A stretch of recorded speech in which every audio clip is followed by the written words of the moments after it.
Noong unang panahon, nagkaroon ng digmaan sa langit nang matuklasan ng mga immortal na may kapangyarihan silang patayin ang isa't isa. Sa panahon ng digmaang ito, isang malakas na sandata na tinatawag na Epirus Bow ang nawala sa mundo ng mga tao.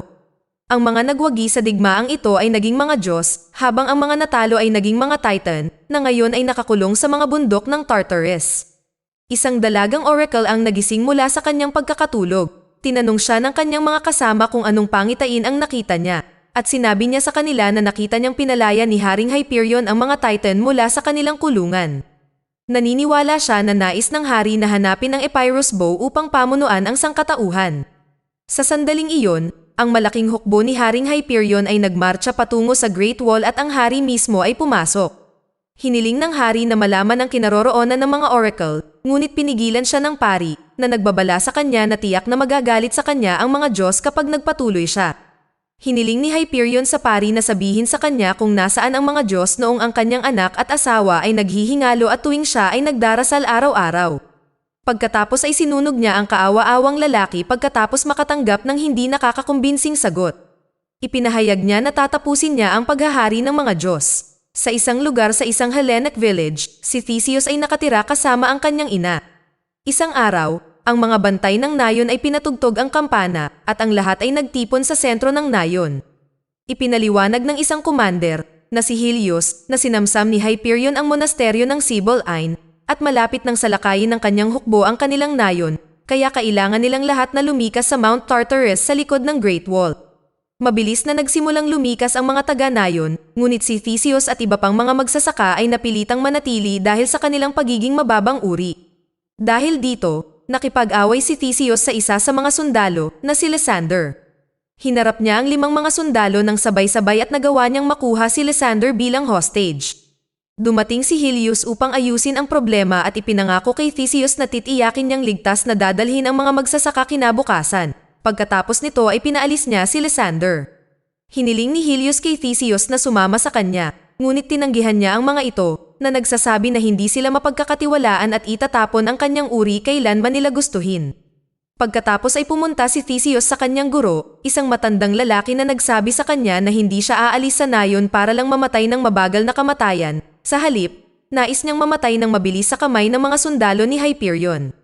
Hinikayat niya si Theseus na humawak ng armas at labanan ang kasamaan.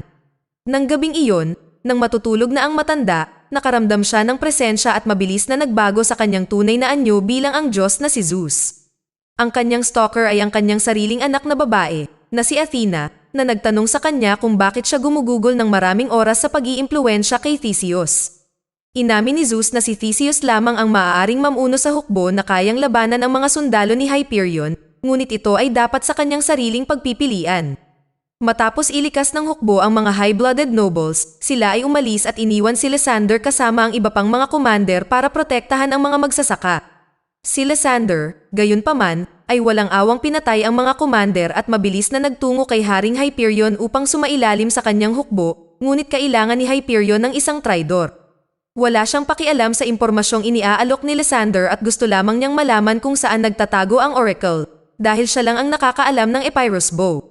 Sa huli, gayunpaman, nagpasya si Hyperion na buhayin si Lysander sa isang kondisyon. Inutusan niya ang kanyang mga kawal na alisin sa kanya ang kanyang pagkalalaki dahil hindi na kailangan ng mundo ang mga duwag na tulad niya para magparami. Kinabukasan, habang papunta si Theseus sa burol upang magsanay ng kanyang sibat, napansin niyang nasusunog ang kanyang nayon. Nagmamadali siyang pumunta sa pinangyarihan para lang malaman na sinalakay sila ng hukbo ni Hyperion at pinapatay ang mga tao sa kanyang nayon na naiwan doon. Nakita rin niya ang 2 sundalo na papatayin ang kanyang ina. Si Theseus ay umuungal sa galit at pinatay ang ilang lalaki sa pag-asang mailigtas ang kanyang ina, ngunit sa kalaunan ay napalibutan siya ng ilang lalaki. Pagkatapos ay kinuha ni Haring Hyperion ang isang punyal at nilaslas ang lalamunan ng kanyang ina sa harap mismo ng kanyang mga mata. Pagkatapos ay inutusan niya ang kanyang mga tauhan na dalhin si Theseus sa minahan ng asin bilang isang alipin. Mula sa Mount Olympus, pinapanood ng mga Diyos ang pagsira ng Hyperion Legion sa bawat monasteryo sa paghahanap sa pana. Si Zeus, gayunpaman, ay nagpapaalala sa ibang mga Diyos ng panuntunan na hindi sila maaaring makialam maliban kung ang mga Titan ay makawala at binalaan sila na kapag sila ay tumulong o makialam sa mga tao, sila ay parurusahan ng kamatayan. Isang araw, ang 4 na oracle ay nadakip at dinala sa parehong bilangguan kung saan dinala si Theseus. Ang Virgin Oracle ay hindi sinasadyang nagdikit ang kanilang mga paa at nakakita ng isang pangitain na nakatayo siya kasama ni Hyperion sa mga guho ng Greece. Pagkatapos ay mabilis siyang pumunta sa iba pang mga bilanggo at sinabi sa kanila na kailangan nilang tumakas ngayong gabi. Sa gabi, habang ang 4 na oracle ay nagsasagawa ng kanilang ritual, sila ay pinuntahan ng mga gwardya at sa sandaling iyon ay nagawa nilang patayin ang mga gwardya. 3 sa mga oracle ang nanatili upang protektahan ang Virgin Oracle mula sa sinumang hahabol. Pinalaya din ng Virgin Oracle na si Phaedra si Theseus kasama ng iba pang mga bilanggo at lahat sila ay tumakas sa bilangguan. Kinaumagahan, si Stavros, isa sa mga nakatakas na bilanggo, ay nakakita ng isang barkong mangangalakal at sa gayon ay plano nilang lahat na nakawin ito upang magtungo sa Hilaga upang talunin si Hyperion minsan at para sa lahat. Gayunpaman, sa sandaling makarating sila para tambangan ang barko, napagtanto nila na puno ito ng mga sundalo ni Hyperion. Isang labanan ang naganap kung saan sila ay tunay na nahihigitan. Sa kabila ng pag-uutos sa kanila ni Zeus na huwag makialam, tumalon si Poseidon mula sa Mount Olympus patungo sa dagat upang lumikha ng isang malakas na tubig na kayang sirain ang anumang bagay sa landas nito. Ang mga sundalo ay tinangay ng hangin kasama ang barko, habang si Theseus at ang kanyang grupo ay nailigtas, salamat sa mga pangitain ng oracle. Nang maglaon, tinanong ni Theseus si Phaedra kung ano pa ang nakita niya sa kanyang mga pangitain, at sinabi niya sa kanya na kakampi siya kay Hyperion. Sinabi rin niya sa kanya na nakakita siya ng isang katawan. Sinabi sa kanya ni Theseus na pumanaw na ang kanyang ina kamakailan lang. Sinabi sa kanya ni Phaedra na dapat nilang bigyan siya ng tamang libing ayon sa hinihingi ng kanyang pananampalataya, at sa gayon ang grupo ni Theseus ay bumalik sa nayon. Sa kabilang banda, inutusan din ni Hyperion ang Minotaur na sundan ang Virgin Oracle, at inutusan niya ang iba pang mga sundalo na tambangan ang sinuman sa nayon. Matapos ilibing ang kanyang ina sa templo, binanggit ni Theseus ang kanyang huling paalam sa nayon at sinira ang templo. Nang hampasin niya ang bato ng templo gamit ang kanyang martilyo, bigla niyang nahanap ang Epirus bow. Sa sandaling iyon, siya ay inatake ng Minotaur. Sa labas, napaligiran din ang mga kaibigan niya ng ambush party. Matapang na nakipaglaban si Theseus sa Minotaur at sa kabila ng tama sa kanyang braso, nagawa niyang talunin ang Minotaur at putulin ang kanyang ulo. Pagkatapos ay lumabas si Theseus at ginamit ang Epirus bow para patayin ang mga sundalong nakapaligid sa kanyang mga kaibigan. Matapos masecure ang kanilang kaligtasan, nawalan ng malay si Theseus. Kinaumagahan, nagising siya kay Phaedra, inaalagaan ang kanyang mga sugat. Sinabi niya sa kanya na siya ay nalason, ngunit ngayon ay ligtas na sa panganib. Pareho silang nahulog sa isa't isa, kaya't sila ay natulog ng magkasama. Dahil dito, tinanggal si Phaedra sa kanyang posisyon bilang Virgin Oracle at nawala ang kanyang kapangyarihan na makakita ng vision. Nang maglaon sa araw na iyon, si Theseus, kasama sina Phaedra, Stavros, at ang monghe, ay tumungo sa kung saan nagkampo si Hyperion upang tapusin siya at tapusin ang kanyang pagdurusa. Gayunpaman, wala silang nahanap na tao doon. Sa gitna, nakita ni Phaedra ang isang toro na nakatayo sa loob kung saan ang kanyang mga kapatid na oracle ay nakakulong at sinunog. Umiiyak siya sa kanilang paghihirap. Ang monghe ay nagalit at nagtungo sa bulwagan nang hindi pinag-iisipan na ito ay isang bitag. Sinubukan ni Theseus at Stavros na pigilan siya, ngunit huli na ang lahat dahil napapaligiran na sila ng mga pagano. Kinuha rin ang pana ni Theseus ng isang aso. Si Ares, ang Diyos ng digmaan, ay lumitaw at pinatay ang buong batalyon ng kaaway na nakapaligid sa kanila. Lumitaw din si Athena at binigyan ang mga bayani ng 2 kabayo at hinimok silang sumugod sa Tartarus upang pigilan si Hyperion. Sa labis na pagkadismaya, tumalon si Zeus mula sa himpapawid. Labis siyang hindi nasiyahan sa kanyang mga anak. Mabilis na humingi ng paumanhin si Athena, ngunit sinubukan ni Ares na makipagtalo, na ikinagalit niya kaya hinampas niya siya hanggang sa kanyang kamatayan.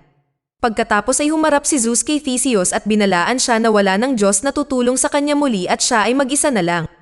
Nagmarcha na si Hyperion at ang kanyang mga tauhan patungo sa Great Wall of Tartarus. Tinanong ni Hyperion si Lysander tungkol sa lugar, sa mga depensa, at ang bilang ng mga sundalo sa likod ng pader, pagkatapos ay pinaalis niya ito. Ang aso kanina ay lumapit kay Hyperion at iniabot sa kanya ang Epirus bow. Ang kawal na kasama ng aso ay nag-report kay Hyperion kung paano lumitaw ang mga Diyos mula sa itaas at pinatay ang mga pagano. Pinaalalahanan niya ang hari na ang balitang ito ay magdadala ng gulat sa mga pagano. Si Hyperion, na gutom na ngayon sa kapangyarihan, ay pinatay na lamang ang lalaki upang hindi kumalat ang balita. Matapos marinig kung paano iniligtas ng mga Diyos si Theseus, nakuha ni Hyperion ang lahat ng impormasyong magagawa niya sa bata sa tulong ni Lysander. Nalaman niya na si Theseus ay isang bastardo na ipinanganak ng kanyang ina matapos gahasain ng ilang mga taga-nayon na pumukaw sa kanyang interes sa kabilang panig. Pagdating sa Great Wall, mabilis na nakipagkita si Theseus kay Helios. Pagkatapos ay dinala siya sa pinuno ng konseho. Sinabi sa kanya ni Theseus na ang Epirus Bow ay nasa pag-aari na ni Hyperion at kailangan nilang isil ang gate at maghanda para sa digmaan. Ang pinuno ng konseho ay hindi naniniwala sa kanya at hindi rin naniniwala na may mga Diyos kaya siya ay tumanggi na lamang. Bigla silang naabisuhan na nagpadala ng isang mensahero si Haring Hyperion upang talakayin ang mga tuntunin ng kapayapaan. Ang mensahero mula kay King Hyperion ay kakaibang humiling kay Theseus na makipag-usap sa kanya. Habang si Theseus at ang mensahero ay nag-uusap, ipinakita ng mensahero ang kanyang sarili bilang si Haring Hyperion at hiniling kay Theseus na sumama sa kanya. Tiniyak niya na ang digmaan ay mapupunta sa kanyang pabor at nangako na bibigyan si Theseus ng immortalidad. Tinanggihan ito ni Theseus na nagsasabing ang mabuting gawa ay walang kamatayan, hindi tulad ng katawan, at bumalik sa loob ng Great Wall. Malinaw na ngayon na ang digmaan ay nasa kanila na ngayon. Kinabukasan, inihanda ng lahat ng mga sundalo ang kanilang mga sandata, kalasag, at baluti para sa nalalapit na digmaan. Sa labas ng tarangkahan ng Great Wall, libo-libong mga sundalo ni Hyperion ang handa na rin. Nagmarcha si Hyperion sa harapan ng kanyang hukbo at ginamit ang kanyang pana. Sa isang araw, nagawa niyang pabagsakin ang malaking tarangkahan ng Great Wall. Biglang ang lahat ng mga lalaking Hellenic ay nauwi sa kaguluhan habang sila ay tumatakbo sa kabila ng pader. Natatakot sila at itinapon pa nga ang ilan sa kanilang mga armas sa pag-asang sumuko. Sa gitna ng kaguluhan, si Theseus ay umakyat sa pader at pinakalma ang mga nagpapanik na sundalo. Nagbigay siya ng talumpati para mawala ang kanilang takot at sinabi sa kanila na ang pagsuko ngayon ay mangangahulugan ng pagsuko hindi lamang ng kanilang buhay kundi pati na rin ng kanilang kaluluwa. Pagkatapos ay pinamunuan niya ang hukbo laban sa napakalaking hukbo na papalapit sa kanila. Isang malaking labanan ang naganap at maraming sundalo ang namatay. Ang mga Hellenic ay nanatili sa kanilang kinatatayuan at matapang na lumaban sa hukbong pagano. Sa panahon ng labanan, buong pagmamalaking nagmarcha si Haring Hyperion sa mga tarangkahan at tumungo sa tuktok ng Great Wall. Pagdating niya, binati siya ng pinuno ng Hellenic Council na umaasa pa rin para sa isang negosasyon, ngunit si Hyperion ay naglakad lamang at hiniwa ang kanyang ulo mula sa kanyang katawan at siya ay namatay. Pagkatapos ay itinutok ni Hyperion ang kanyang pana sa bundok sa kanyang harapan at pinana iyon. Narinig ni Theseus ang ingay na ito mula sa ibaba at sumugod kasama si Stavros upang pigilan ang baliw na hari. Pagdating nila doon ay huli na sila. Nakatutok na ang pana ni Hyperion sa kulungan na naglalaman ng mga Titan at pinana ito bago nila siya mapatay. Nagising si Theseus pagkatapos ng pagsabog para lang makita na ang kanyang kaibigan na si Stavros ay lubhang nasugatan. Ang mga Titan ay nakalaya at nakipaglaban sa kanya. Ginamit niya ang pana para tamaan ang isa sa kanila, ngunit ang iba pang mga Titan ay pinatay siya sa isang iglap. Sa sandaling iyon, lumitaw ang mga Diyos mula sa langit. Sa isang hampas ng kanyang martilyo, naalis ni Zeus ang bow mula sa kamay ng Titan at nagsimula na ang labanan sa pagitan ng mga Diyos at Titans. Sa labas, nagkatagpo sina Theseus at Hyperion at tulad ng mga Diyos at Titan, nagsimula din silang maglaban hanggang sa kamatayan. Nagawa ng mga Titans na patayin sina Apollo at Hercules. Matapang na lumaban si Poseidon at napatay ang karamihan sa kanila, ngunit agad din siyang nahulog sa kamay ng mga Titan. Pinagmamasdan ni Zeus ang kanyang anak na si Athena, na sinaksak ng mga Titans at sa sobrang galit, hinawakan niya ang mga kadena na humahawak sa Tartarus at hinila ang mga ito, umaasang guguho ang mismong bundok para mailibing ang mga Titan sa loob nito. Matapos ang labis na kahirapan at isang mahirap na labanan, nagawa ni Theseus na talunin din si Hyperion, at tulad ng ginawa niya, ang bundok ng Tartarus ay gumuho din sa kanilang lahat. Maya-maya, nalaman na si Theseus ay nakakuha ng posisyon sa gitna ng mga Diyos dahil sa kanyang katapangan na higit sa sinumang tao. Ginantimpalaan din siya ng isang anak, si Acames. Isang malaking monumento para parangalan si Theseus ang ginawa sa sentro ng nayon. Pinagmamasdan ni Acames ang monumento ng kanyang ama nang may pagkamangha. Bigla siyang sinalubong ng isang matandang lalaki, ang lalaking minsang nagturo kay Theseus. Sinabi niya kay Acames na ang digmaan sa langit ay darating at ang kanyang ama ay naroroon. Tumingin si Akames sa langit at nakita niya ang libo-libong kalalakihan na nakikipaglaban, at magsisimula na ang digmaan sa langit.